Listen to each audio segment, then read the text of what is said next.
ಜ್ಞಾನವಂತರು ಒಂದು ಸಲ ಹೇಳಿದ್ರು, ತುಂಬ ನಂಬಿಕೆ ಇಡಬೇಕು ದೇವ್ರ ಬಗ್ಗೆ ನೀವು. ಯಾಕೆ ಅಂದರೆ ನೀವು ತುಂಬ ಒಳ್ಳೆಯವರೇ ಆಗಿದ್ರೆ ಕಷ್ಟ ಕಾಲದಲ್ಲಿ ದೇವ್ರು ಬಂದು ಕೈ ಹಿಡಿತಾನೆ ಅಂತ.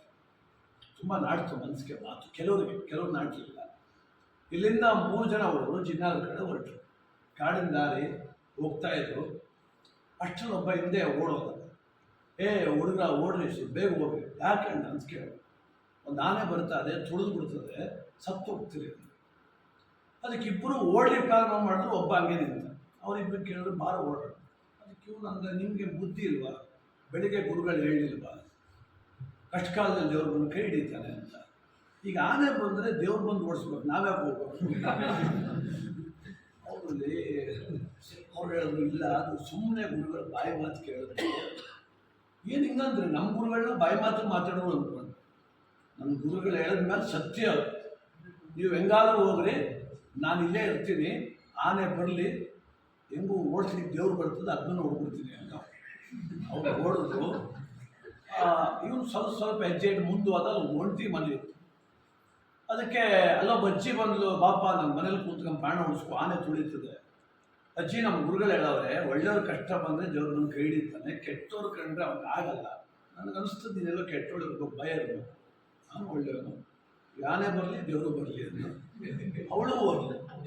ನೀನು ಊರ ಹತ್ರಕ್ಕೆ ಹೋಗ್ತಿದ್ದ, ಮೊದಲು ಹೋದ್ರಲ್ಲ ಇಬ್ಬರು ಹುಡುಗರು. ಅವ್ರ ಅಪ್ಪನಿಗೆ ಹೇಳಿದ್ರು, ನಿನ್ನ ಮಗನ್ನ ಆನೆ ಸಾಯಿಸ್ತದೆ ಗೊತ್ತು, ನಾವು ಹೇಳಿದ್ರು ಬರಲಿಲ್ಲ. ಅವನು ಆ ಕಡೆ ಓಡ್ ಬಂದ. ಗಾಬರಿ ಪಾಪ ಅವನಿಗೆ. ಯಾರೋ ಮಗನೇ ಹೋಗೋಣ, ಅಪ್ಪ ನಿಂಗೆ ಭಯ ಆಗ್ತಾರ ಅಂತ. ಆಗ್ತದೆ, ನನ್ಗೆ ಗೊತ್ತು. ಗುರುಗಳು ಹೇಳ್ತಾರೆ ಕೆಟ್ಟವ್ರು ಭಯ ಇರಬೇಕಂತ. ಮೊನ್ನೆ ತಾನೇ ಅವನು ವಾಲೆ ಕತ್ಕೋ ಕೂರ್ಕೊ ಬಂದಲ್ಲ, ಅದಕ್ಕೆ ನಿಂಗೆ ಭಯ ಅಂತ. ಅವನಂದ ನಿಮ್ಮ ಗುರುಗಳು ಹೊಡಿತೀನಿ ಮೊದಲು ಅಂತ. ಈಗೇನು ಬರಲ್ವಾ?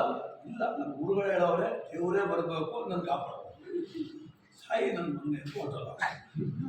ಆನೆ ಸದ್ಯ ಬಂತು. ಇವನು ಅದೃಷ್ಟ ಚೆನ್ನಾಗಿತ್ತು, ತುಳಿಲಿಲ್ಲ, ಸುಳ್ಳು ಹೊಡೆದ್ಬಿಡ್ತು. ಬಿದ್ದೋದ, ಸೊಂಟ ಮುರಿದೋಯ್ತು. ತಗೊಂಡು ಹಾಸ್ಪಿಟ್ಲಿಗೆ ಸೇರಿಸಿದ್ರು. ಸೊಂಟ ಮುರಿದೋಗದೆ, ಕಣ್ಣು ಮುಚ್ಕೊಂಬಲ್ಗವನೆ. ಯಾರೇನು ಮಾತಾಡ್ಸಿದ್ರು ಮಾತಾಡ್ತಿಲ್ಲ. ಬಟ್ ಗುರುಗಳಿಗೆ ಯಾರು ಹೇಳಿದ್ರು, ನಿಮ್ಮ ಶಿಷ್ಯನ ಸೊಂಟ ಮುರಿದೋಗದೆ ಅಂತ. ಗುರುಗಳು ನೋಡಬೇಕಲ್ಲ. ಶಿಷ್ಯನ ಬಂದರು, ಮನುಷ್ಯನ ಮೇಲೆ ಅವ್ರು ಮಲಗಿದ್ದ, ಪಕ್ಕದಲ್ಲಿ ಚೇರ್ ಹಾಕಿ ಕೂತರು. ಶಿಷ್ಯ ಅಂದರು. ಆಗ ಕಣ್ಬಿಟ್ಟು ಅವನು, ಯಾಕೆಂದ್ರೆ ಗುರುಗಳನ್ನೇ ಕಾಯ್ತಾ ಮಲಗಿದ್ದ ಅವನು. ಗುರುಗಳು ತಾನೇ ಸುಳ್ಳು ಹೇಳಿದ್ರು.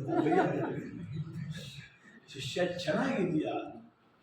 ಅದಕ್ಕೆ ಅವನೊಂದು ಗ್ರಾಮೀಣ ಭಾಷೆ ಒಂದು ಮಾತಂದ, ನನ್ನ ಚಂದದ ಮನೆ ಹಾಳಾಗ ನೀವು ಹೊಸಿ ಸುಳ್ಳು ಹೇಳಪ್ಪ.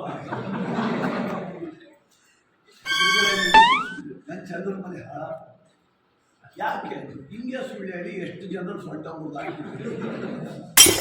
ಯಾಕೋ ಅಂದರು. ನೀವು ಹೇಳಿದ್ರಿ ಒಳ್ಳೆಯವ್ರ ಕಷ್ಟ ಕಾಲ ಬಂದರೆ ದೇವ್ರು ಕೈ ಹಿಡಿತಾರೆ ಅಂತ. ಎಲ್ಲಿ ಹಿಡ್ದ ನಿಮ್ಗೆ ಬೇಕು? ಅದಕ್ಕೆ ಅವರಂದರು, ದೇವ್ರು ಬಂದಿದ್ನಲ್ಲೋ ಅಂದರು. ಮತ್ತು ಸುಳ್ಳು ಎದ್ದೋಗ್ಬಿಡಿ ಅಂತ. ಸಮಾಧಾನ ಕೇಳು.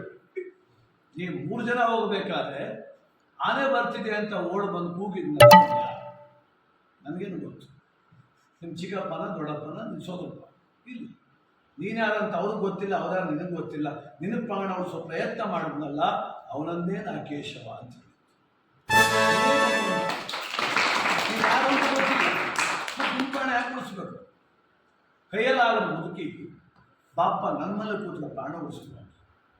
ಅವಳನ್ನೇ ನಾನು ಹೇಳಿದ್ದು ನಿನ್ನ ಕುಲದೇವತೆ ಅಂತ. ಕಡೆಗಾಲದಲ್ಲಿ ಬಂದ ನಿನ್ನಪ್ಪ ಪಿತೃದೇವರು, ತಂದೆ ದೇವರು, ಅವ್ರು ಬಂದು ಕೇಳ್ತಾರೆ. ನೀನು ಹೋಗಿ ಆಲೋಚನೆ ಮಾಡಿ ಮಾತಾಡ. ನನ್ನ ಮಾತು ಸುಳ್ಳು ಅಂತೀಯಲ್ಲ, ನಾನು ನಿಮ್ಗೆ ಯಾವತ್ತಾರು ದೇವ್ರು ಕತ್ತಿ ಹಿಡ್ಕೊಂಡು ಬರ್ತಾನೆ, ಕಿರೀಟ ಹಾಕೊಂಡ್ಬರ್ತಾನೆ. ನಿನ್ನ ಆಪತ್ ಕಾಲದಲ್ಲಿ ನಿನ್ನ ರಕ್ಷಣೆಗೆ ಯಾವ ಶಕ್ತಿ ಧಾವಿಸುತ್ತೋ ಅದೇ ದೈವ. ಜ್ಞಾನೋದಯ. ನೀವೆಲ್ಲ ಚೆನ್ನಾಗಿದ್ದೀರಪ್ಪ, ನೀನು ಚೆನ್ನಾಗಿದ್ದೀರಪ್ಪ. ಎಲ್ಲೇ ಮಗು